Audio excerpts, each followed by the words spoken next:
Putaran demi putaran pertempuran dilakukan di arena tanpa jeda. Murid yang lebih lemah tersingkir, sedangkan murid yang lebih kuat maju terus. Luo Zheng tidak menghadapi musuh yang benar-benar kuat dalam pertempuran berikutnya, dan hampir semuanya adalah murid penyelesaian penuh alam bawaan. Pada awalnya, ada dua murid penyelesaian penuh alam bawaan yang tampaknya tidak yakin. Kedua orang ini berasal dari puncak Huanling dan puncak tebing hitam. Meskipun mereka hanya murid penyelesaian penuh alam bawaan, mereka mampu masuk ke kompetisi puncak dari dua puncak teratas, yang berarti bahwa mereka cukup kuat. Setidaknya, mereka berada di peringkat teratas di antara murid-murid penyelesaian penuh alam bawaan. Adapun mengapa Luo Zheng mampu mengalahkan Sugesi, mereka percaya bahwa keberuntungan memainkan peran besar di dalamnya. Jadi, mereka mulai bertarung dengan Luo Zheng sambil berpegang pada harapan ini. Hasilnya sudah bisa ditebak. Luo Zheng menggunakan tangan besinya untuk membuat mereka mengerti bahwa kekuatan adalah kekuatan, dan tidak mungkin itu palsu. Setelah mengajar dua murid penyelesaian penuh alam bawaan pelajaran dengan tinjunya, lawan Luo Zheng berikutnya dengan cepat sadar. Kekuatan Luo Zheng tidak dapat diukur dengan dunia. Meskipun mereka merasa bahwa Luo Zheng tidak sekuat Hua Tianming, kekuatannya yang sebenarnya tidak lebih lemah dari Hua Tianming. Oleh karena itu, pertempuran berikut ini relatif mudah. Mereka bisa bertukar beberapa gerakan dengan Luo Zheng secara simbolis, atau mereka bisa langsung mengakui kekalahan. Murid-murid penyelesaian penuh alam bawaan yang mampu mencapai tahap ini pada dasarnya yakin bahwa mereka akan dapat maju ke babak berikutnya. Jika mereka tidak bisa maju ke babak berikutnya, maka biarlah. Jadi, mengapa mereka memprovokasi Luo Zheng untuk menghajar mereka? Mereka yang mampu maju ke babak berikutnya tidak peduli kalah dalam pertempuran ini. Mereka tidak rela bertarung sampai mati dengan monster seperti Luo Zheng. Sampai sekarang, kekuatan para murid jenius dari 33 puncak itu secara bertahap terungkap. Sampai sekarang, Luo Zheng adalah satu-satunya yang memiliki kemenangan beruntun. Dia sudah menang 11 kali berturut-turut, dan belum pernah merasakan kekalahan. Hasil ini sudah menantang surga. Ini karena masih ada beberapa pertempuran dalam kemenangan beruntun ini yang bernilai cukup besar, seperti pertempuran melawan He Yiming dan pertempuran melawan Sugesi. Hua Tianming juga memiliki kemenangan beruntun. Sebagai perbandingan, keunggulannya bahkan lebih baik daripada Luo Zheng, dan kemenangan beruntunnya bahkan lebih berharga. Ini karena dia sudah bertarung melawan 3 ahli dewa tercermin di babak penyisihan grup ini. Selanjutnya, Hua Tianming masih belum menghunus pedangnya selama seluruh proses ini. Ketergantungan terbesar seorang pendekar pedang adalah pedangnya. Namun, Hua Tianming tidak menghunus pedangnya, yang berarti dia hanya mengungkapkan 20 hingga 30% dari kekuatannya yang sebenarnya. Jumlah kekuatan yang dia sembunyikan tidak terbayangkan. Oleh karena itu, banyak orang yakin bahwa Hua Tianming bisa memenangkan tempat pertama di kompetisi puncak dengan budidaya siklus penuh Xiantian. Rekor ini belum pernah muncul dalam sejarah Blue Cloud Sect. Adapun Luo Zheng, meskipun kekuatan yang dia tunjukkan sejauh ini mengejutkan, kultivasinya masih terlalu rendah. Semua orang setuju bahwa dia belum bertemu dengan seorang ahli sejati. Jika dia bertemu dengan ahli dewa tercermin dari First Sky Peak atau Black Crack Peak, kemenangan beruntunnya akan berakhir dengan tiba-tiba, dan bahkan lebih mustahil baginya untuk bertarung melawan murid-murid langsung itu. Selain Luo Zheng dan Hua Tianming, Guan Xiaoyan dari Jade Maiden Peak juga memiliki performa yang sama mengejutkannya. Meskipun Guan Xiaoyan belum mencapai siklus penuh Xiantian, dia juga telah mengalahkan beberapa pembudidaya siklus penuh Xiantian dan seorang ahli dewa tercermin dengan budidaya tahap ke-9 Xiantiannya. Saat ini, ada total 13 orang yang mempertahankan kemenangan beruntun. Sekarang, para murid dari Sekte Awan Biru sangat menantikan ke-13 orang ini bertarung satu sama lain. Karena ke-13 orang ini ingin mempertahankan rentetan kemenangan mereka, mereka harus mengakhiri rentetan kemenangan mereka. Oleh karena itu, mereka pasti akan habis-habisan, dan pertempurannya akan sangat seru. Akan sangat sulit bagi mereka untuk mengakui kekalahan atau menerima tantangan secara pasif. Sistem distribusi Blue Cloud Sect tidak mengecewakan orang banyak. Di babak ini, lawan Luo Zheng ditentukan. Wasit mengumumkan, Luo Zheng dari Little Rain Peak versus Zhou dan dari Black Crack Peak. Kata-kata wasit segera menyebabkan diskusi panas di antara orang banyak. Kemenangan beruntun Luo Zheng harus berakhir di sini. Lawannya adalah Zhou Dan, yang juga telah mempertahankan kemenangan beruntun sejauh ini. Terlebih lagi, dia adalah murid top dari Black Crack Peak, dan dia tampaknya berada di peringkat 50-an di Azure Sky. Saya akan segera memesan dan bertaruh pada kemenangan Zhou Dan. Namun, kemungkinannya tampak sedikit terlalu rendah. Tidak ada yang optimis tentang Luo Zheng. Haruskah saya bertaruh pada Luo Zheng? Luo Zheng tidak mungkin menjadi lawan Zhou Dan. Apalagi, saya pikir Luo Zheng akan langsung mengakui kekalahan. Bagaimanapun, kemenangan beruntun hanyalah suatu kehormatan. Dia telah memenangkan begitu banyak pertandingan berturut-turut sehingga dia sudah lolos. Menang atau kalah tidak ada artinya, apalagi Luo Zheng sebelumnya menghajar murid Black Crack Peak, He Ming. Mentor Black Crack Peak sudah mengatakan bahwa Luo Zheng pasti akan menderita kerugian besar jika bertemu Zhou Dan. Zhou Dan tidak akan kalah begitu saja. Aku khawatir dia akan memberi Luo Zheng pelajaran. Tidak peduli seberapa luar biasa penampilan Luo Zheng, semua orang merasa bahwa Luo Zheng tidak mungkin mengalahkan Zhou Dan. Dari peluang bangkir, dapat dilihat bahwa Luo Zheng akan mengalahkan Zhou Dan, 1-9. Kemenangan Zhou Dan atas Luo Zheng hanya 1-1. Ini berarti bahwa kebanyakan orang merasa bahwa kemenangan Zhou Dan atas Luo Zheng adalah hal yang pasti. Setelah mendengar pengumuman wasit, Luo Zheng bersiap untuk berjalan ke arena. Mentor Wen, yang berada di sampingnya, baru saja akan mengatakan sesuatu ketika Luo Zheng segera tersenyum dan berkata, "Mentor Wen, tolong jangan katakan apa-apa." Hampir setiap kali Luo Zheng tidak percaya diri untuk memenangkan pertempuran, Mentor Wen akan bertindak seperti ibu rumah tangga kecil, mengingatkan Luo Zheng berulang kali. Dia akan mengulangi kata-kata yang sama berulang-ulang, "Kamu harus melindungi dirimu sendiri. Tidak apa-apa jika kamu kalah, tetapi jika kamu tidak bisa menang, akui saja kekalahan." Bagaimanapun, Luo Zheng hampir bisa melafalkan kata-kata ini secara terbalik. Mentor Wen dengan canggung tersenyum, tetapi mengubah cara dia mengatakannya. "Sebelumnya, kamu memukuli murid Black Rock Peak mereka, Black Ming. Murid Black Rock Peak itu pasti akan menyimpan dendam, dan tidak akan melepaskannya. Aku takut Zhou Dan akan melawanmu sampai mati." Namun, Luo Zheng menoleh dan berkata dengan tegas, "Mentor Wen, tidak peduli siapa yang saya lawan, saya akan memberikan segalanya. Saya tidak akan menyerah bahkan setengah poin." Melihat Luo Zheng berbicara dengan sangat serius, hati Mentor Wen sedikit bergetar.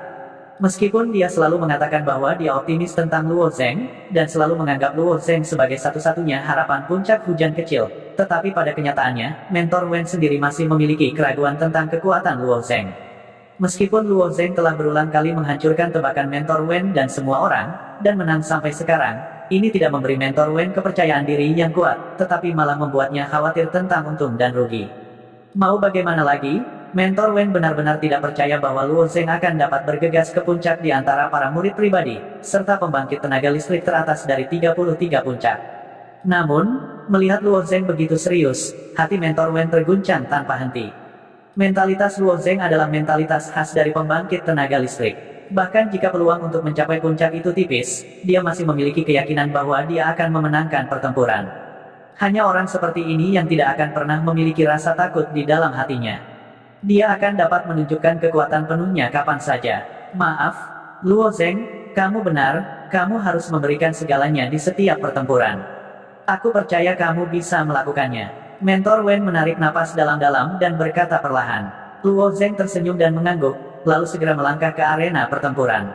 Di puncak 90 sang, sepasang mata Zhao Zhao terbuka lebar seperti lonceng tembaga, menatap tajam ke arah Xin Gui.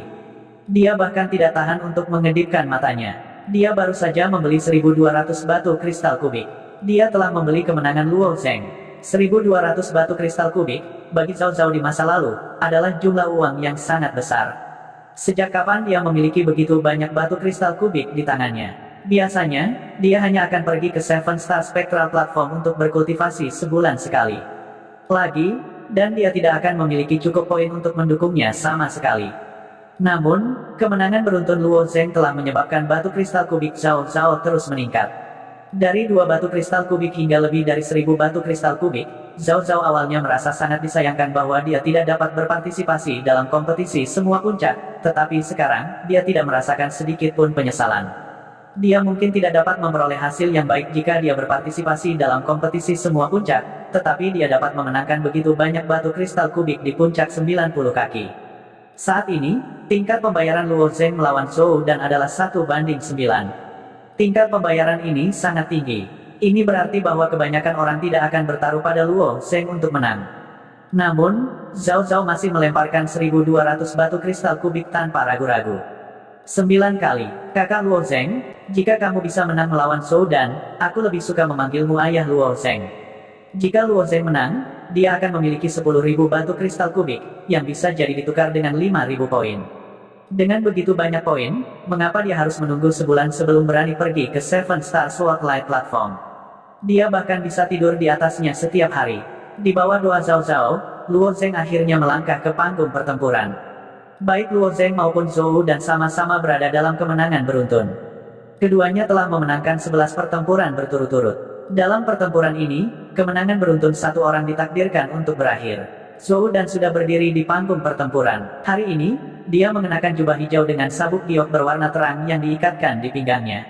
Dia tampak lembut dan halus, seperti seorang sarjana yang banyak membaca. Selain itu, tidak ada sedikit pun niat membunuh di matanya. Akui saja kekalahan, kata Zhou Dan dengan tenang setelah melihat Luo Zheng berjalan ke panggung pertempuran. Mengapa? Luo Zheng sedikit mengernyit saat dia menatap Zhou Dan bertanya. Saya dari puncak batu hitam. Sejak saya memasuki puncak batu hitam, guru saya telah merawat saya dengan baik. Dapat dikatakan bahwa saya berhutang banyak terima kasih padanya. Anda mengalahkan He Ming dengan sangat buruk. Dia ingin aku membalas budi dalam pertempuran ini dan membuatmu semakin menderita, kata Zhou Dan lembut. Tatapan Luo Zheng beralih ke puncak batu hitam. Guru Yu dari puncak batu hitam sedang menatapnya dengan ekspresi membunuh. Luo Zheng tersenyum kecil dan berkata, lalu mengapa kamu memberitahuku? Kamu bisa saja mulai bertarung. Jika aku mengaku kalah, tidakkah kamu memiliki kesempatan untuk bertarung denganku? Namun, Zhou Dan berkata, karena saya juga merasa bahwa He Ming yang salah. Karena He Ming begitu sombong dan memukuli Zhou Yun dari puncak hujan kecil Anda, maka dia harus siap untuk dipukuli. Anda hanya membalas Zhou Yun. Dengan kata lain, Anda tidak salah. Luo Zheng bertanya dengan rasa ingin tahu, menurutmu, apakah kamu juga bisa membalaskan dendam He Ming? Memang begitu maksud Guru Yu, tapi aku tidak terlalu rela karena aku tidak menyukai He Ming. Dari sudut pandang Zhou Dan, He Ming memang cukup mahir dalam bidang ilusi arai dan bisa disebut jenius. Namun, hati He Ming tidak berada di tempat yang tepat. Dia kejam dan haus darah. Sekte Awan Biru hanya peduli dengan aturan dan kekuatan sekte. Mereka tidak memiliki batasan pada karakter para murid. Kekuatan Zhou Dan terbatas dan dia tidak bisa mengubah kecenderungan Sekte Awan Biru. Namun, ketika itu datang kepadanya, dia bisa menolak. Bahkan jika instruktur Black Rock Peak Yu adalah dermawannya dan dia tidak bisa menolak permintaan instruktur Yu, dia masih bisa membuat pilihannya sendiri.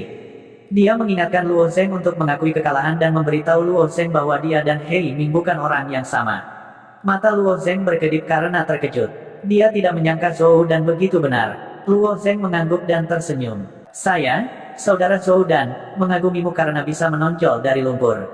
Namun, untuk mengakui kekalahan, aku tidak bisa melakukannya. Tapi jika kamu tidak memilih untuk mengaku kalah, kamu akan benar-benar kalah dalam beberapa saat.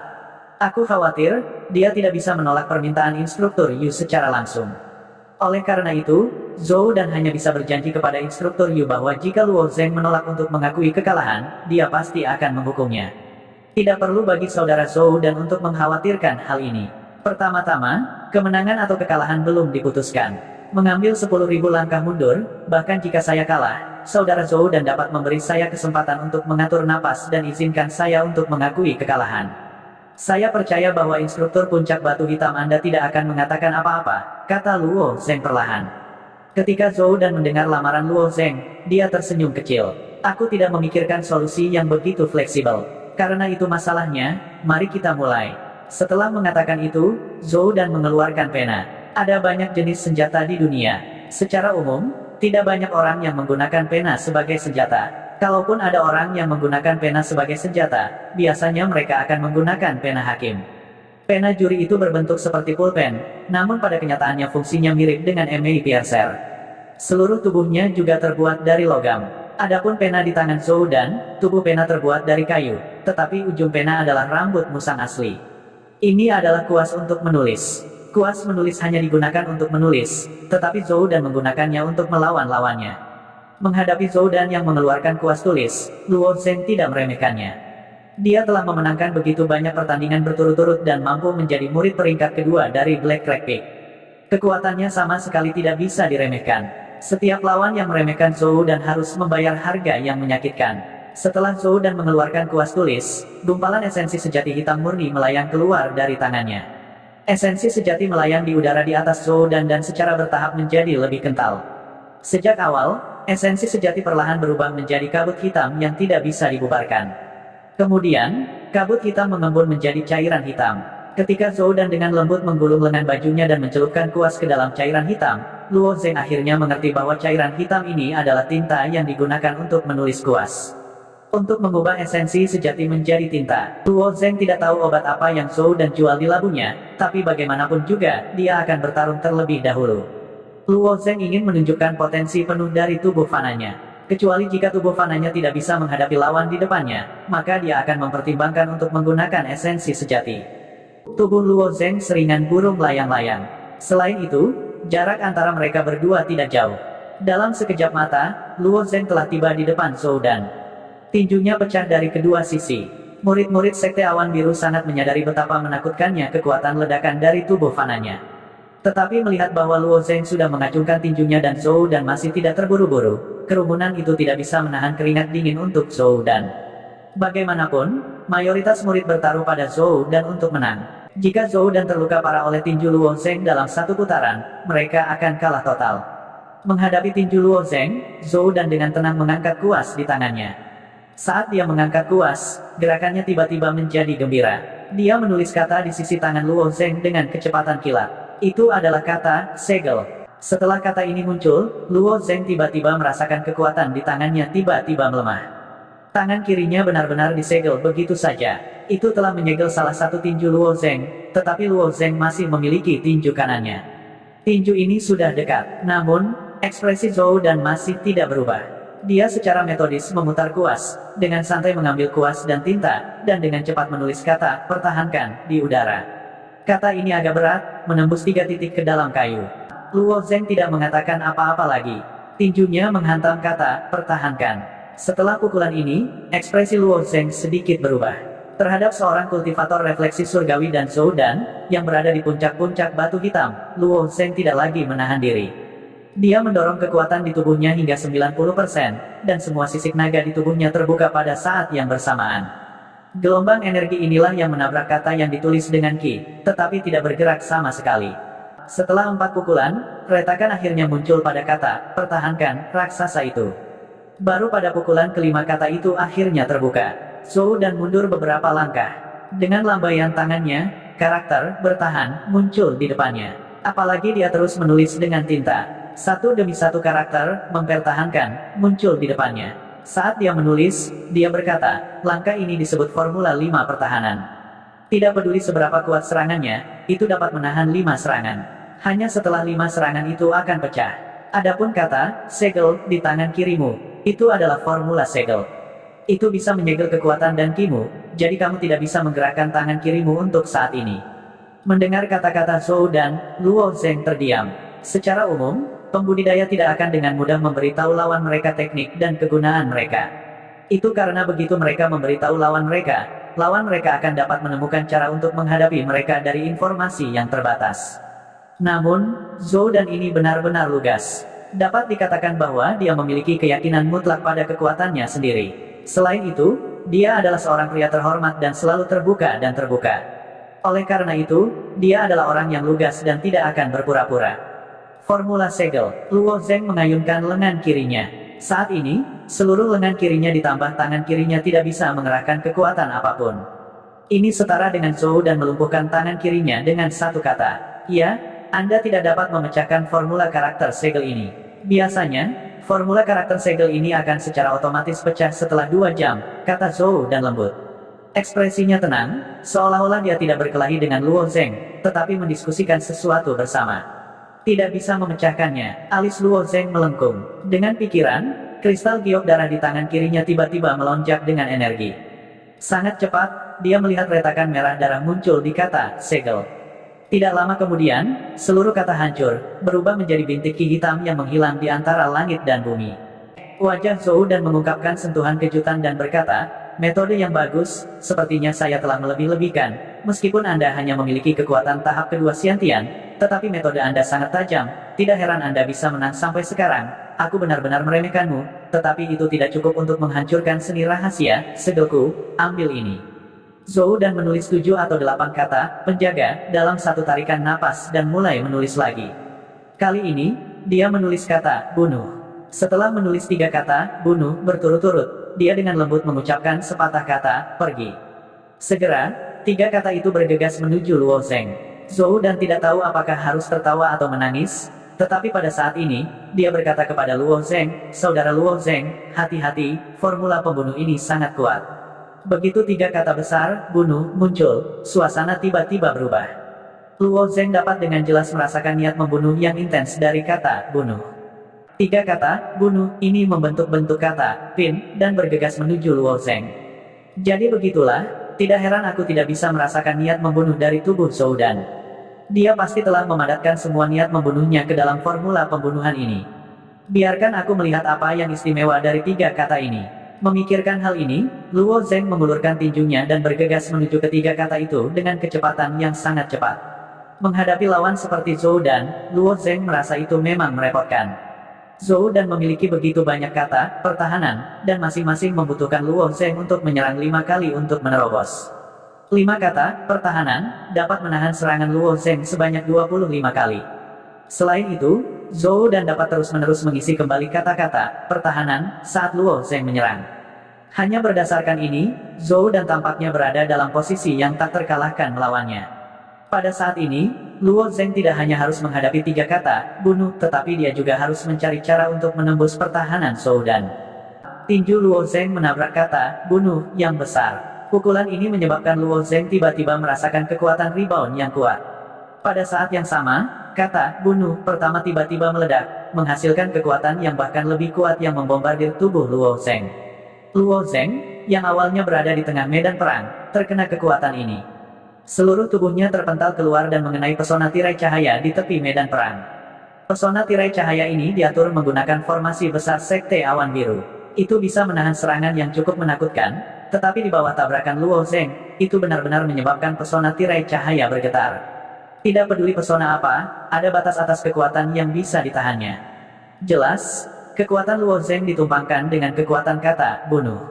Seberapa menakutkan kekuatan dampak pantulan pada tubuh Luo Zheng. Di bawah dampak ini, itu sudah sangat dekat dengan batas atas pesona tirai cahaya. Jejak garis muncul di sudut pesona tirai cahaya. Itu retak. Wasit di sebelahnya tiba-tiba mengubah ekspresinya. Pesona tirai cahaya diatur untuk melindungi murid-murid di sekitarnya yang menonton pertempuran. Tentu saja, itu juga bisa dengan tepat melindungi seniman bela diri di medan perang. Siapa sangka Luo Zheng dan Zhou Dan akan bertarung. Hanya 1 pukulan sudah cukup untuk membuat pesona tirai cahaya retak. Apakah ini serangan yang begitu kuat? Wasit memandang Penatua di sebelahnya. Penatua di sebelahnya melihat pemandangan ini dan melambaikan tangannya. Ki murni dilepaskan dari tangannya dan disuntikkan ke dalam pesona tirai cahaya. Dalam sekejap, pesona tirai cahaya dikembalikan ke keadaan semula. Melihat adegan ini, kerumunan mulai berdiskusi lagi. Serangan Zhou Dan sangat menakutkan.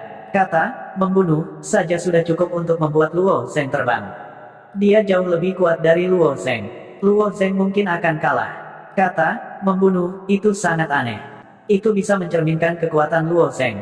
Pada saat itu, Luo Zheng menerima 2 kali lipat pukulan dari kekuatannya sendiri dan kekuatan kata, bunuh, sulit untuk mengatakan apakah Luo Zheng bahkan bisa bangun sekarang. Jadi begitulah, dalam hal ini, kekuatan surgawi bawaan Luo Zheng telah memukul dirinya sendiri.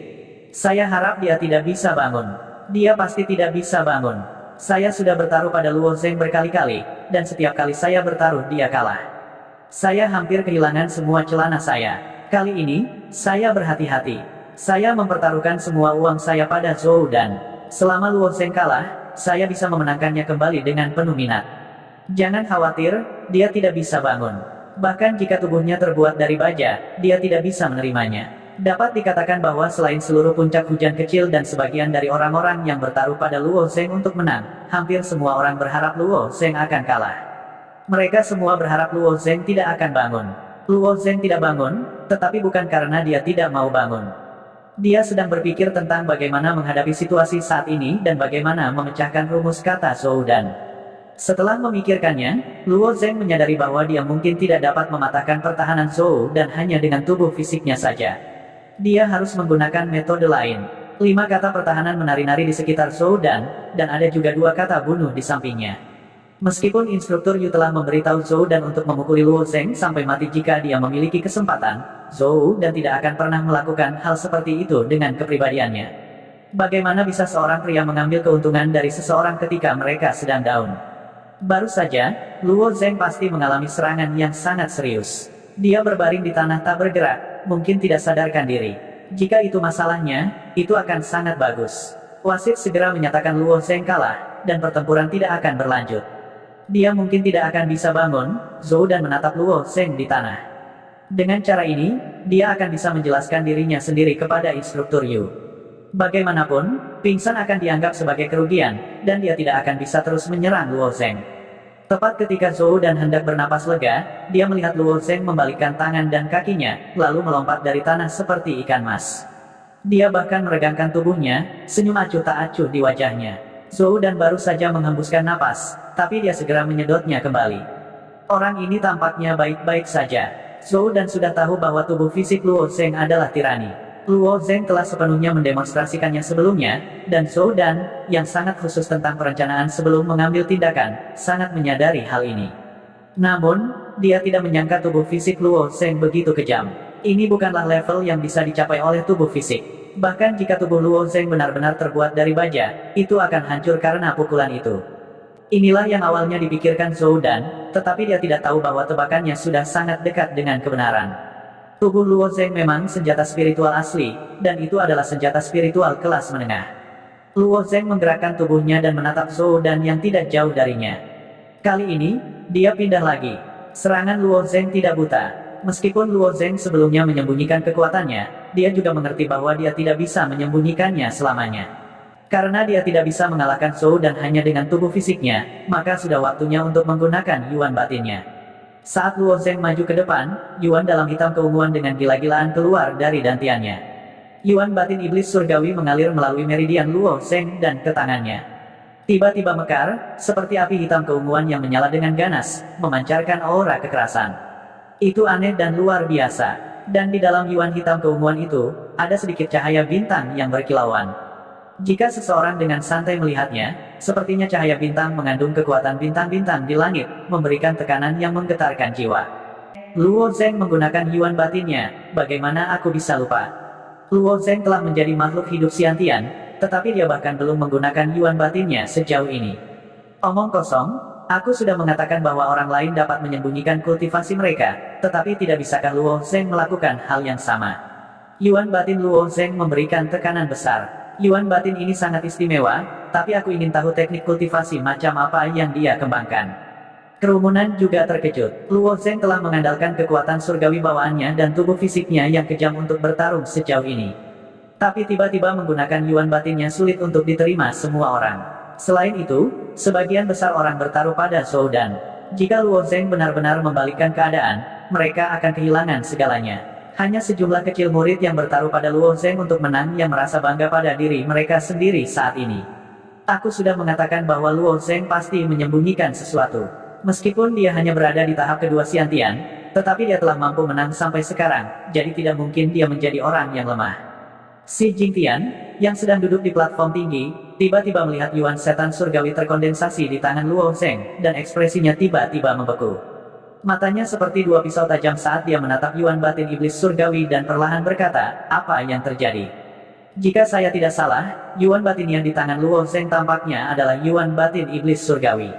Su, yang duduk di samping si Jingtian, juga memasang ekspresi bermartabat, itu memang Yuan batin iblis surgawi. Anak ini benar-benar berhasil mengolah Yuan batin iblis surgawi. Bagaimana? Dia memasuki pavilion buku surgawi dan mengambilnya. Tinju setan surgawi. Tinju dewa iblis surgawi telah ditempatkan di pavilion buku surgawi selama 100 tahun, dan 3 orang telah mendapatkannya. 2 dari mereka tidak dapat mengolah tinju dewa iblis surgawi, dan yang terakhir dihentikan oleh Paman Lin, yang tidak mengizinkannya untuk mengolahnya. Saya tidak menyangka bahwa seseorang akan dapat mengolah tinju dewa iblis surgawi pada akhirnya, gumam si Jingtian. Paman Lin yang disebutkan si Jingtian secara alami adalah orang tua yang ditemui Luo Zheng ketika dia mengambil tinju setan surgawi dari pavilion buku surgawi. Status orang tua ini sangat tinggi, dan bahkan pemimpin sekte si Jingtian harus memanggilnya sebagai Paman Lin. Tinju setan surgawi adalah teknik budidaya tingkat suci. Selalu dikatakan bahwa tidak mungkin bagi manusia untuk mengolahnya. Saya benar-benar tidak tahu bagaimana anak ini bisa mengolahnya. Mata Elder Su menunjukkan ekspresi iri. Bahkan dengan statusnya sebagai penatua, dia cukup tergoda oleh teknik budidaya tingkat suci. Bukan karena Elder Su tidak bisa mendapatkan tinju iblis surgawi ini. Jika dia membayar harga tertentu, dia mungkin bisa meminjam metode kultivasi ini. Sayangnya, Penatua Su sudah sangat tua. Selain itu, metode kultivasi tingkat Sein bukanlah sesuatu yang dapat dikultivasikan hanya karena seseorang menginginkannya. Metode kultivasi yang diwarisi dari ras iblis ini adalah sesuatu yang bahkan sulit untuk dibudidayakan oleh ras iblis sendiri. Jika Penatua Su ingin mengolahnya, itu akan terlalu sulit. Ketika Si Jingtian mendengar kata-kata Penatua Su, dia menggelengkan kepalanya. Untuk ratusan juta orang di 300 kabupaten di wilayah timur, itu memang sedikit sulit. Namun, jika Anda melihat seluruh dunia, murid jenius dari berbagai sekte, istana, dan tanah suci akan memiliki waktu yang tak ada habisnya, sumber daya sejak usia dini. Bakat bawaan mereka diwarisi dari orang tua mereka yang kuat. Jika mereka benar-benar ingin mengolahnya, bukan tidak mungkin mereka berhasil. Mendengar kata-kata Si Jingtian, Penatua Su tiba-tiba terdiam. Kata-kata Si Jingtian masuk akal. Dunia terlalu besar, hanya wilayah timur saja yang memiliki ratusan juta orang. Selain itu, ada wilayah barat, wilayah utara, wilayah selatan, dan wilayah tengah. Tak satu pun dari wilayah ini lebih kecil dari wilayah timur. Namun, jarak antara masing-masing wilayah sangat jauh, tidak kurang dari 1 juta mil. Manusia tersebar di setiap wilayah, bertempur dalam pertempuran mereka sendiri. Jika mereka diserang oleh klan iblis, manusia di wilayah lain tidak akan bisa membantu. Selain itu, manusia di 4 wilayah lainnya mungkin bukan penguasa. Menurut pengetahuan Penatua Su, manusia di wilayah barat memiliki kehidupan yang sangat sulit. Para penguasa wilayah barat adalah klan iblis. Manusia hanya bisa dianggap sebagai orang kelas 2 di sana, dan klan iblis menguasai segalanya. Distribusi klan iblis mirip dengan manusia. Mereka juga sangat tersebar luas. Di perbatasan antara wilayah tengah dan wilayah timur, ada kekaisaran klan iblis yang besar. Sekarang, dinasti surga yang terbakar dan kekaisaran klan iblis telah membentuk aliansi untuk melawan klan iblis. Jika dilihat lebih jauh, wilayah timur, barat, selatan, dan tengah sebenarnya hanyalah sebuah pulau besar di dunia. Dikatakan bahwa setelah melintasi samudera astral chaotic yang tak terbatas, seseorang akan dapat melihat benua yang sebenarnya dari dunia ini. Jika Anda memikirkan hal ini, dan kemudian kembali ke Sekte Awan Biru, bayangkan ada triliunan makhluk di dunia ini, seberapa sulitkah bagi murid yang paling berbakat dan mempesona untuk mempraktikkan tinju iblis surgawi. Saya sedikit gagal sebagai master sekte. Ada orang-orang di Sekte Awan Biru yang telah mengembangkan tinju setan surgawi, tetapi tidak ada yang memberi tahu saya. Saya baru mengetahuinya ketika saya melihatnya dengan mata kepala sendiri. Si Jingtian menertawakan dirinya sendiri. Faktanya, masih banyak orang di Sekte Awan Biru yang tahu tentang kultivasi Luo Zeng dari tinju iblis surgawi. Setidaknya yang disebut 10 guru spiritual agung menyadarinya, tetapi mereka tidak mau melaporkan hal semacam ini untuk tujuan tertentu, atau untuk membuat dendam dengan Luo Zeng. Tidak hanya itu, mereka juga menyimpan banyak informasi tentang bakat Luo Zeng dalam kultivasi.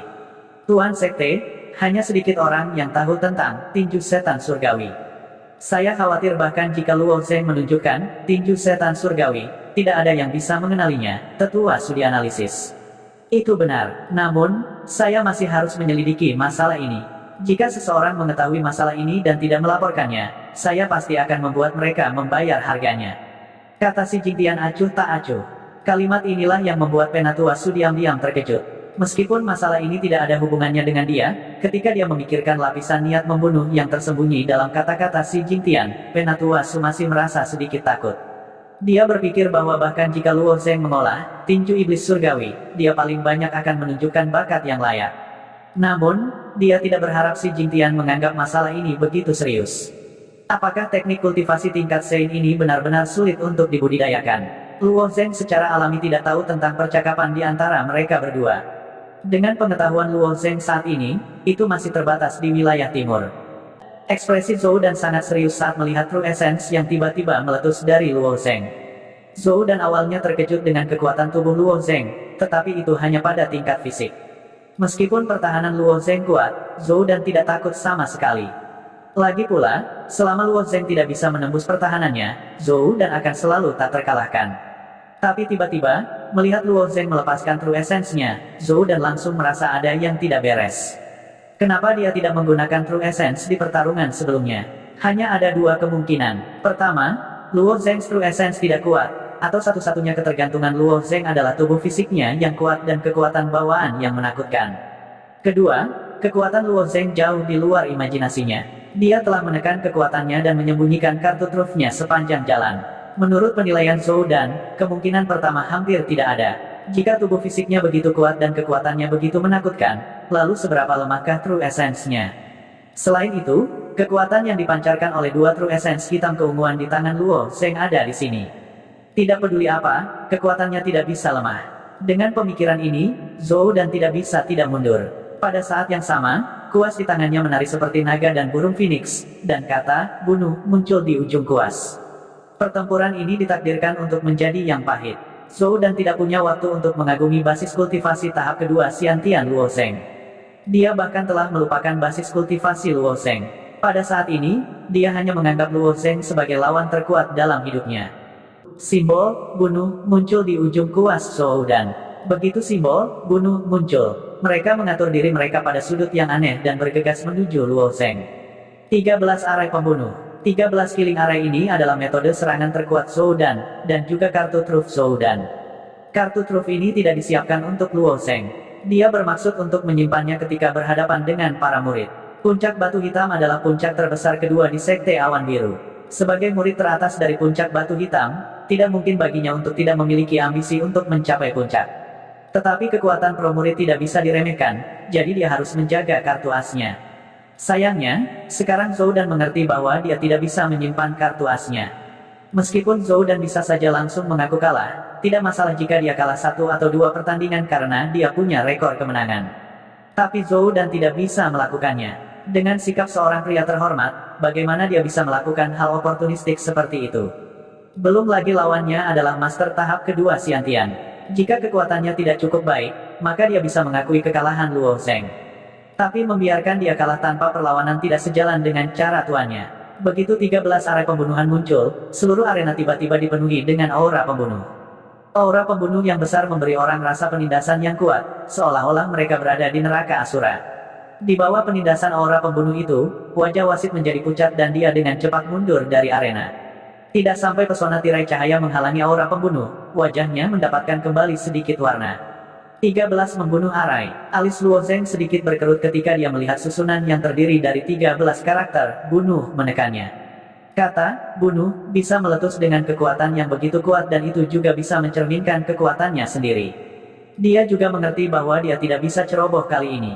Iblis Phantom, keluar. Tiba-tiba, 6 bayangan hitam keunguan melayang keluar dari belakang Luo Zeng. Keenam Devil's Phantom masing-masing memiliki bentuk yang berbeda, tetapi mereka tampak seperti siluet tubuh Luo Zeng.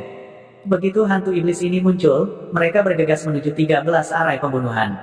Kekuatan formasi yang dibentuk oleh 13 simbol pembunuhan itu menakutkan. Saat hantu setan surgawi pertama bergegas maju, 13 formasi pembunuh mutlak mulai berputar perlahan. Kekuatan mencekik yang kuat terbentuk di depan 13 formasi pembunuhan mutlak, yang menjerat hantu iblis surgawi. Namun, seberapa sulitkah Devil's Phantom? Saat tercekik, ada ledakan suara yang terdengar seperti kacang meletus. Retakan mulai muncul di permukaan pantom iblis pertama, seolah-olah akan pecah. Namun, pada saat yang sama, retakan juga muncul di permukaan 3 karakter, bunuh, di 13 arai pembunuh. Melihat adegan ini, ekspresi Zhou Dan segera menjadi sangat jelek.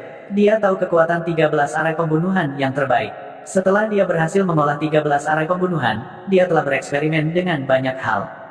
Bagaimana bisa hantu iblis yang dipanggil Luo Zeng bertahan? Namun, sebagian besar objek yang diwujudkan True Essence tidak bagus dalam pertahanan. Paling tidak, mereka tidak bisa menahan pencekikan dari 13 arai pembunuh mutlak Zhou Dan. Bahkan senjata roh bisa dicekik oleh 13 arai pembunuh absolut. Ini hanya bisa berarti bahwa kekerasan hantu setan surgawi Luo Zeng sebanding dengan senjata abadi. Zhou Dan tidak tahu bahwa hantu setan surgawi Luo Zeng bukanlah sesuatu yang dia visualisasikan. Terus terang, itu benar-benar berbeda dari benda berwujud True Essence biasa.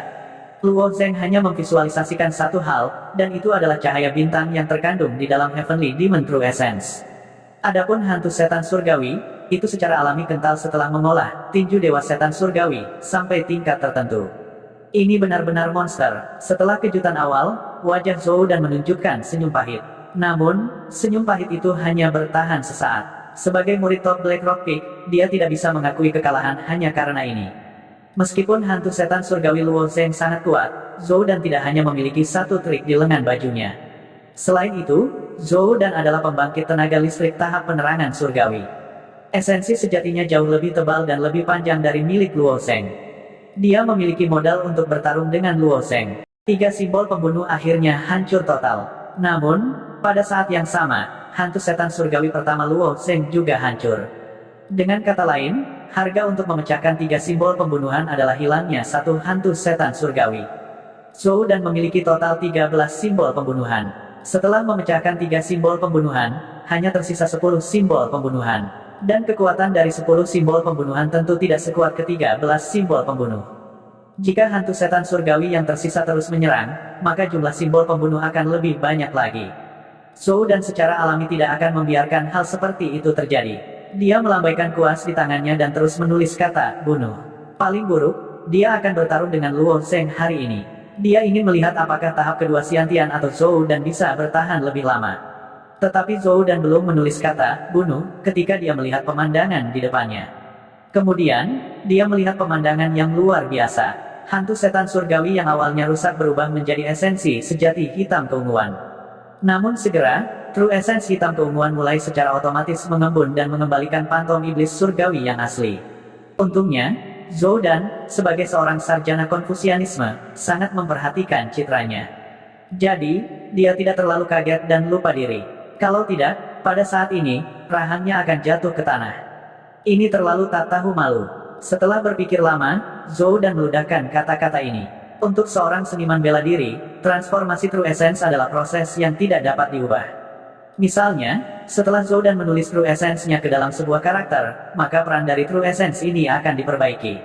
Jika esensi sejati ini dipecahkan oleh seseorang atau dilepaskan oleh Zhou Dan sendiri, maka ia akan terurai menjadi masa Yuan Qi langit dan bumi dan menghilang di dunia.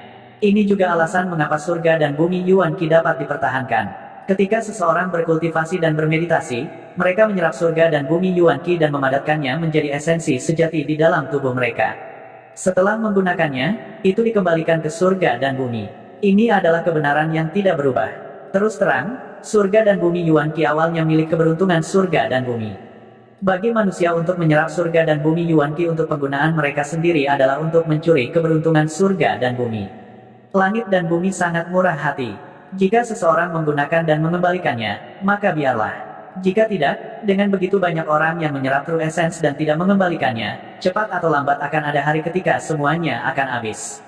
Tentu saja, manusia tidak memiliki sarana untuk memenjarakan True Essence secara permanen.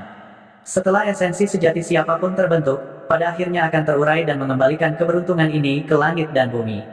Tapi apa yang baru saja dia lihat? Hantu iblis surgawi pertama Luo Zeng jelas dihancurkan oleh 13 arai pembunuh mutlak miliknya.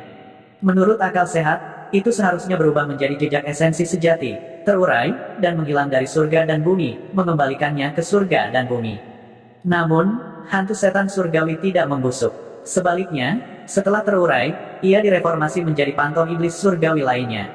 Bukankah ini terlalu sensasional? Jika Zhou Dan bisa melihat pemandangan ini, maka yang lain juga bisa melihatnya. Si Jingtian, yang memahami tinju iblis surgawi, tidak begitu terkejut. Meskipun dia tidak bisa mengolah tinju setan surgawi, dia jelas tentang berbagai keuntungan dari teknik kultivasi tingkat Sein ini. Dia juga pernah melihat orang lain menggunakannya sebelumnya. Namun, Penatuasu berbeda. Penatuasu hanya mendengar beberapa hal tentang tinju iblis surgawi. Dia tidak menyangka bahwa tinju iblis surgawi akan memiliki kemampuan yang begitu saleh. Oleh karena itu, pada saat ini, wajah Elder Su kosong dan dia tidak bisa mengatakan sepatah kata pun. Sebagian besar murid hanya memiliki sedikit pengetahuan tentang misteri langit dan bumi, hukum langit dan bumi, niat pedang, dan niat bela diri. Sejumlah kecil dari mereka telah melangkah ke alam dewa penerangan, dan mereka memiliki pemahaman yang baik tentang bagaimana mengubah yuan batin mereka. Setelah melangkah ke alam bawaan, seseorang dapat menyingkat yuan batin dalam dantian mereka dan menggunakan visualisasi untuk mengubah yuan batin mereka menjadi berbagai bentuk. Selama seseorang memiliki imajinasi yang cukup, yuan batin dapat diubah menjadi apa saja. Misalnya, yuan batin Zhou Dan dapat diubah menjadi semacam tinta hitam yang dapat digunakan untuk menulis dengan kuasnya. Beberapa orang bisa mengubah yuan batin mereka menjadi belati atau pedang lebar. Beberapa orang bahkan dapat mengubah yuan batin mereka menjadi sebuah rumah yang dapat melindungi mereka dari angin dan hujan. Sebagai perbandingan, yuan batin Luo Zeng berubah menjadi 6 hantu iblis bukanlah hal yang istimewa. Pada awalnya, orang banyak tidak terlalu memikirkannya. Sebagian besar dari mereka berpikir bahwa 6 hantu iblis yang dipanggil Luo Zeng dengan tergesa-gesa tidak dapat dibandingkan dengan 13 formasi pembunuhan Zhou Dan. Bahkan dari jauh, orang bisa merasakan niat membunuh yang mengerikan dari 13 formasi pembunuhan. Bagaimana Luo Zheng, yang baru berada di tahap kedua dari alam bawaan, dapat bertahan? Namun, hasilnya jauh melampaui harapan semua orang. 6 hantu iblis Luo Zheng sekeras baja. Hanya satu dari mereka yang cukup untuk memblokir kekuatan membunuh dari 13 formasi pembunuhan. Tidak hanya menahan kekuatan membunuh, tetapi juga menghancurkan 3 karakter, membunuh, Zhou dan dengan kekerasan murninya.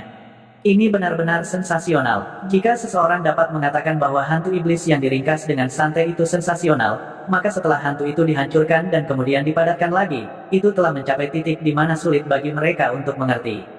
Menurut pendapat mereka, ini benar-benar tak terbayangkan. Ini, transformasi Yuan batin ini dan kemudian memadatkan diri. Luo Zheng ini tidak normal. Dia memiliki tubuh tirani, tetapi mengapa sosok itu begitu kejam? Apakah orang ini benar-benar hanya di tahap kedua Xiantian? Saya sudah mengatakan bahwa orang lain memiliki kartu tersembunyi, tetapi mengapa tidak bisa? Luo Zheng juga memiliki kartu tersembunyi. Hanya saja kultivasi Luo Zheng terlalu rendah, jadi tidak ada yang menyelidikinya. Karena itu, semua orang tidak memahami Luo Zheng, kartu tersembunyi yang sebenarnya. Masalahnya adalah ada masalah dengan kartu tersembunyinya. Transformasi Yuan batin dan pemadatan diri, pernahkah Anda mendengar tentang ini? Dari masa kanak-kanak hingga dewasa, saya telah melatih tubuh saya, dan saya telah menjadi makhluk hidup Xiantian sampai sekarang. Saya belum pernah melihat transformasi Yuan batin dan pemadatan diri siapapun setelah dihancurkan. Untuk sementara waktu, ada banyak pendapat berbeda, dan semua jenis diskusi melayang. Di Camp Lone Sky Peak, 2 pemuda tinggi dan lurus berdiri di garis depan. Mereka melihat arena dengan mata acuh tak acuh. Salah satu dari 2 pemuda ini disebut Wu Xie, dan yang lainnya disebut Xie Yun. Keduanya bisa disebut sebagai kekuatan penstabil Lone Sky Peak, dan juga merupakan alasan mengapa Lone Sky Peak menduduki peringkat pertama di antara 33 puncak. 3 tahun yang lalu, mereka telah berpartisipasi dalam kompetisi puncak, dan masing-masing telah memperoleh tempat ke-7 dan ke-12. 3 tahun kemudian, mereka kembali. Orang bisa membayangkan tujuan mereka, dan itu adalah untuk naik ke puncak. Di kompetisi grup, keduanya juga sempat mempertahankan rekor tak terkalahkan. Harus dikatakan bahwa Lone Sky Peak memang tempat berkumpulnya monster. Itu memiliki 2 murid jenius, Wu Xie dan Xie Yun, dan sekarang ada murid yang lebih abnormal lagi, Hua Tianming. Mereka bertiga tidak kalah dari murid pribadi dalam hal kekuatan, jadi kebanyakan orang percaya bahwa Lone Sky Peak masih akan menjadi yang terkuat di antara 33 puncak tahun ini. Penampilan Wu Xie biasa saja, dan dia selalu memasang senyum tipis di wajahnya. Sepertinya tidak ada yang bisa menebak pikirannya yang sebenarnya ketika berbicara dengannya. Pada saat ini, Wu Xie tiba-tiba berbalik dan bertanya sambil tersenyum, "Saudara muda Hua, bagaimana menurutmu?" Alis Hua Tianming sedikit berkerut saat dia menatap Luo Zheng di arena. Dia menggelengkan kepalanya dan berkata, "Aku juga tidak mengerti. Keterampilan yang dia praktikkan tampaknya memiliki tingkat yang lebih tinggi. Aku belum pernah melihat apapun dari tingkat ini." Wu Xie berbalik dan hendak berbicara dengan Xie Yun. Bahkan junior brother Hua yang tak tertandingi tidak tahu, jadi aku juga tidak bisa melihat apa-apa. Wu Xie, jangan tanya aku. Xie Yun menggelengkan kepalanya dan berkata, meskipun mereka bertiga berasal dari puncak yang sama, masih ada hubungan kompetitif di antara mereka. Terutama selama kompetisi puncak, ketika mereka menghadapi puncak yang kuat seperti puncak batu hitam, mereka bertiga akan memberikan segalanya. Tetapi jika mereka tidak beruntung, dan mereka bertiga dibagi menjadi lawan. Pada tingkat kultivasi mereka, menang atau kalah belum tentu menjadi kuncinya. Tetapi jika mereka menahan diri, itu akan mempengaruhi keadaan pikiran mereka untuk memperebutkan tempat pertama. Xie Yun dan Hua Tianming sama-sama tahu bahwa Wu Xie sedang mencoba untuk mendapatkan informasi dari mereka, tetapi dengan kelihayan Xie Yun, dia tidak akan mengatakan apa-apa bahkan jika dia tahu sesuatu. Di sisi lain, Hua Tianming, yang sedikit lebih muda, atau memiliki keyakinan mutlak pada kekuatannya sendiri, berpikir sejenak dan berkata, jika saya tidak salah, dia harus melatih keterampilan tingkat yang lebih tinggi. Kesimpulan Hua Tianming jelas di luar dugaan Xie Yun. Saya tidak percaya bahwa sekte raksasa di wilayah tengah tidak memiliki keterampilan yang melampaui 4 tingkat surga, bumi, hitam, dan fantasi. Saya yakin mereka melakukannya, tetapi kami tidak tahu keterampilan seperti apa yang berada di atas tingkat surga. Tapi semua ini harus menunggu sampai kita meninggalkan wilayah timur dan berlatih di dunia luar. Kata-kata Hua Tianming menyebabkan Xie Yun terdiam. Xie Yun selalu enggan menerima seorang jenius seperti Hua Tianming, yang tiba-tiba muncul entah dari mana. Xie Yun dan Wu Xie selalu menjadi rival. Mereka telah bertarung berkali-kali di arena, dan keduanya menang dan kalah. Tiba-tiba, seorang Hua Tianming muncul di First Sky Peak. Pemuda ini hanya berada di puncak level Xiantian, tetapi dia sudah mampu bertarung melawan ahli ranah Dewa Tercermin. Karena itu, Xie Yun telah mencoba untuk menekan Hua Tianming beberapa kali, dan bahkan mengundangnya untuk bertarung di arena. Tapi Hua Tianming selalu menghindari tantangan itu. Karena itu, ada beberapa rumor yang beredar di First Sky Peak. Desas-desus ini mengklaim bahwa Hua Tianming hanya memiliki 30% dari kekuatan aslinya, dan 70% lainnya hanya membual. Tapi pertempuran sebelumnya di kompetisi puncak telah menghilangkan rumor ini. Tidak hanya itu, kata-kata Hua Tianming bahkan lebih mengejutkan Xie Yun. Xie Yun hanya melihat Sekte Awan Biru, hanya domain timur. Dia telah membayangkan jalan hidupnya sendiri. Mungkin dia akan berkultivasi di Sekte Awan Biru seumur hidup, dan akhirnya dia bisa mendapatkan posisi guru spiritual, atau sedikit lebih baik, dia bisa mendapatkan posisi penatua. Jalan keluar lainnya adalah bergabung dengan tentara kekaisaran, bertarung melawan ras monster, dan menjadi jenderal. Tapi dia tidak pernah berpikir untuk meninggalkan wilayah timur. Wilayah timur cukup besar untuk menampungnya, tetapi Hua Tianming berbeda. Meskipun dia telah memasuki sekolah bela diri Awan Biru dan menjadi bintang di sekolah bela diri Awan Biru, dia tidak puas sedikitpun. Fokusnya bukan pada wilayah timur, tetapi pada seluruh dunia. Penglihatan seseorang seperti sebuah kotak, dan orang di dalam kotak itu seperti kutu yang terus melompat ke atas. Oleh karena itu, penglihatan seseorang menentukan seberapa tinggi mereka bisa melompat. Visi Xie Yun hanya terbatas pada wilayah timur, tetapi visi Hua Tianming adalah seluruh dunia. Bahkan jika Xie Yun merasa bahwa kekuatan Hua Tianming saat ini tidak sebaik dia, pencapaian Hua Tianming pada akhirnya mungkin akan jauh lebih tinggi daripada Xie Yun. Setelah mendengarkan pidato Hua Tianming, baik Xie Yun dan Wu Xie terdiam beberapa saat. Pertempuran di arena menjadi semakin intens. Menghadapi Sky Demon Phantom Luo Zheng, yang hampir seperti tekanan Zhou dan tiba-tiba meningkat beberapa kali. Dia terus-menerus melambaikan kuas tinta di tangannya, dan satu demi satu, simbol bunuh, muncul dari kuasnya, melayang di udara saat dia mengisi ulang 13 formasi pembunuh mutlak. Pada awalnya, cara ini cukup efektif. Meskipun, simbol bunuh, akan menghancurkan beberapa formasi sambil mencekik Sky Demon Phantom, itu tidak menjadi masalah bagi Zhou Dan, yang memiliki banyak True Yuan. Itu hanya Yuan sejati. Dia hanya menggunakan 10% dari True Yuan-nya, jadi itu bukan masalah besar. Dia hanya perlu perlahan mengisinya seperti ini. Namun setelah beberapa saat, Zhou Dan harus menghadapi masalah baru. Luo Zheng tidak hanya memiliki satu Sky Demon Phantom, tetapi dia hanya membutuhkan satu untuk menghadapi 13 formasi pembunuh mutlak Zhou Dan. 5 Sky Demon Phantom yang tersisa dibagi menjadi 2 kelompok, salah satunya mencegat simbol bunuh yang telah diisi ulang oleh Zhou Dan. Masih ada jarak antara saat Zhou Dan menulis simbol bunuh dan saat itu bergabung ke dalam 13 formasi pembunuhan mutlak. 2 Sky Demon Phantom mencegat simbol bunuh di tengah, mencegah simbol bunuh memasuki 13 formasi pembunuhan mutlak. Tanpa amplifikasi kekuatan dari 13 formasi pembunuh absolut, simbol bunuh saja tidak cocok untuk Sky Demon Phantom. Dengan tabrakan yang kuat, simbol bunuh yang terpisah dari sisa hantu setan langit retak, sementara hantu setan langit itu sendiri tetap tidak terluka. Ini bahkan lebih merupakan bukti kekuatan dari Sky Demon Phantom. Hanya di bawah kekuatan pencekik yang kuat yang dibentuk oleh 13 simbol bunuh, Sky Demon Phantom dapat dihancurkan, dan bahkan bisa menghancurkan beberapa simbol bunuh. Jika itu adalah pertempuran 1 lawan 1, keduanya tidak akan berada di level yang sama-sama sekali. Zhou Dan tertekan. Jika 13 simbol bunuh tidak dapat diisi ulang, formasi akan segera rusak. Cerita bersambung. Terima kasih yang telah menonton. Jangan lupa like, comment, and subscribe, karena subscribe itu gratis.